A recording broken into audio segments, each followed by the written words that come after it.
Pronto lá, pessoal? Bora lá.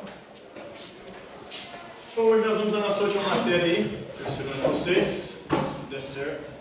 Depois acabou semana que vem de mestrado, depois correção do mestrado, olhar os cadernos, fechar a nota. Tomara que vocês passem e fiquem livres no ensino médio. Agora, trilhar outros caminhos aí no ensino superior ou no ensino técnico aí, a atividade que vocês escolherem.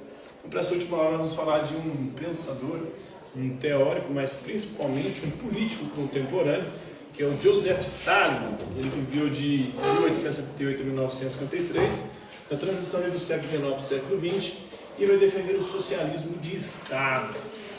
Ou seja, o Estado deve ser a instituição responsável por socializar a produção, os meios de produção e a produção num regime socialista.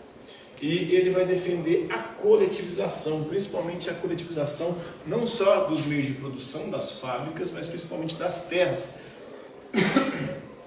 E essa coletivização das terras vai produzir problemas seríssimos, principalmente de falta, de escassez de alimentos. E além de escassez de alimentos, isso vai levar a uma série de conflitos e a um genocídio empreendido pelo Stalin contra os kulaks, não só os kulaks, que eram aqueles ricos fazendeiros, mas também contra boa parte do campesinato, da população campesina, da população camponesa russa, porque de fome milhões morrerão, como no Holodomor, na Ucrânia, né? Então ele vai defender que os ricos fazendeiros devem ser privados da fonte da sua existência, que eram as terras e os alimentos. Mas isso vai acabar tendo reflexo não só sobre os ricos fazendeiros, mas sobre toda a população, principalmente a população do campo, que vai começar a passar fome, necessidade, e por conta disso vai agravar ainda mais, porque eles começam a destruir as plantações e matar os animais para retaliar o Estado. E aí a fome chega também na cidade. Então, o Joseph Stalin, através do seu autoritarismo, do seu governo totalitário, ele vai acabar gerando muitos problemas nessa tentativa de coletivizar, ou seja, de transformar as terras em propriedade do Estado, para que sim o Estado pudesse distribuir a produção, aquele que fosse produzido. Então isso aconteceu várias vezes ao longo da história da Rússia.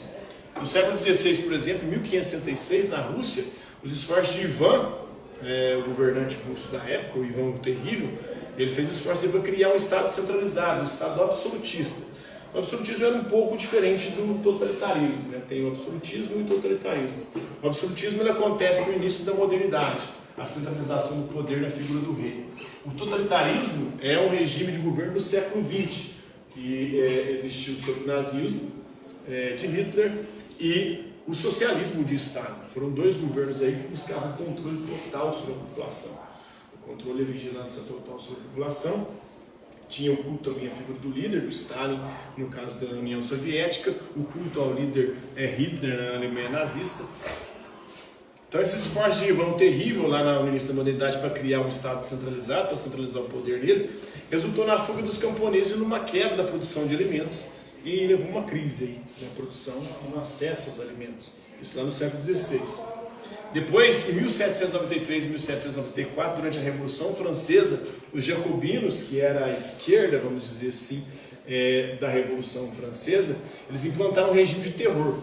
Os próprios revolucionários agora estavam perseguindo a eles mesmos e destruindo também o campo, a produção do campo, porque a tentativa deles de fazer com que a Revolução produzisse a liberdade, a igualdade e a fraternidade acabou levando, na verdade, a uma luta sangrenta e a carestia de alimentos também.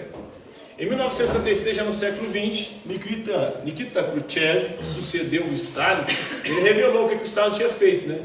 Ele executou, na verdade, foi milhares de comunistas, né? Foram milhões de pessoas, muitos deles comunistas, que eram leais. Então ele perseguiu e matou o Stalin até gente que estava do lado dele. Foi o que aconteceu, por exemplo, na Revolução Francesa. Os revolucionários, eles têm uma gana tão grande que quando eles chegam no poder, eles começam a brigar entre si e começam a se matar. É uma disputa pelo poder, eles querem tirar quem está fazendo merda do poder, mas depois que eles chegam no poder, eles começam a brigar entre eles e a se matar. Essa é a grande contradição desses processos, né? A Revolução Francesa aconteceu, o Robespierre, que foi um dos líderes da Revolução Francesa, um dos principais líderes, ele é morto pela própria Revolução depois. Os revolucionários mandam ele para a guilhotina, matam ele.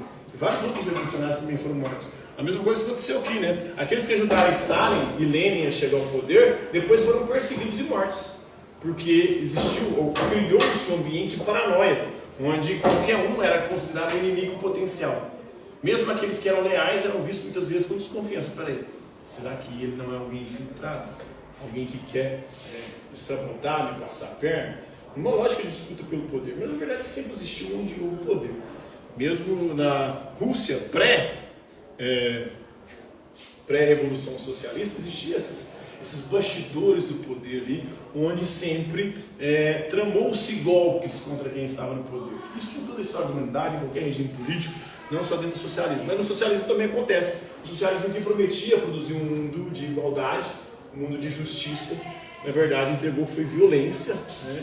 E uma concentração de poder numa burocracia que gozava de privilégios, enquanto a população sofria e penava por manter a produção, apesar de que houve um grande progresso tecnológico e científico na União Soviética. Em 1962, o livro do Alexander Solzhenitsyn, né, que é Um Dia na Vida de Ivan Denisovich, conta a vida no campo aí de trabalho russo. Tinha uns campos de trabalho forçado, os gulags, né?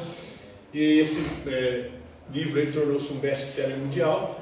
Em 89, já depois ali da queda do Muro de Berlim, Mikhail Gorbachev, ele implementou Glasnost e a Perestroika, né? A Glasnost foi a abertura do regime e a Perestroika foi uma mudança ali nas medidas econômicas. E ele disse que odiava mentira, mas político falando que odeia mentira, você pode saber que é uma mentira, né? E o que o político mais faz é mentir.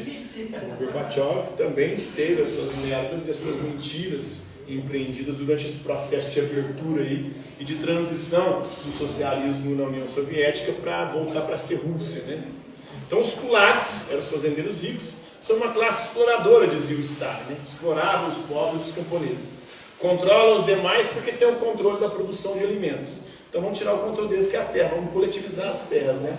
Eles resistem à coletivização, tem que matar eles, ou jogá-los para os campos gulags, que eram os campos de trabalho forçado, né? Ou impedir eles de ter acesso ao alimento para eles morrerem de fome. Porque ele acreditava que os kulaks, né? Diferente dos gulags, eram os portadores do capitalismo e aqueles que não deixavam o socialismo se implantar. Então ele defendia uma revolução vinda de cima, assim como o Lenin anterior também defendia a mesma coisa, de uma vanguarda que iria guiar o povo. Aí essa vanguarda transformou nisso aqui. O Lenin já estava promovendo uma perseguição e uma guerra constante, o socialismo de guerra. Agora o Stalin estava elevando isso à máxima potência, produzindo um genocídio, matando a própria população russa. Uma loucura, uma paranoia total, vendo em qualquer pessoa a possibilidade de um inimigo.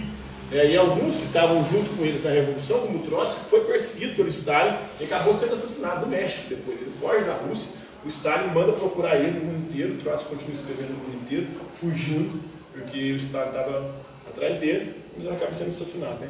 Então, durante a coletivização da agricultura, pôsteres de propaganda encorajavam os fazendeiros a cultivar qualquer hectare disponível. Mas mesmo que esse encorajamento aconteceu, né? Porém, a coletivização forçada levou a uma grande queda na produção de alimentos. E aí, como estava produzindo poucos alimentos, aqueles que eram produzidos eram confiscados e levados para a cidade, quem estava no campo acabou sofrendo, muitas vezes morrendo de fome, né? E foi a grande fome aí, como o Holodomor lá na Ucrânia. Então, é isso aí, um pouquinho de estado, galera. Acabou, né? Estão liberados aí.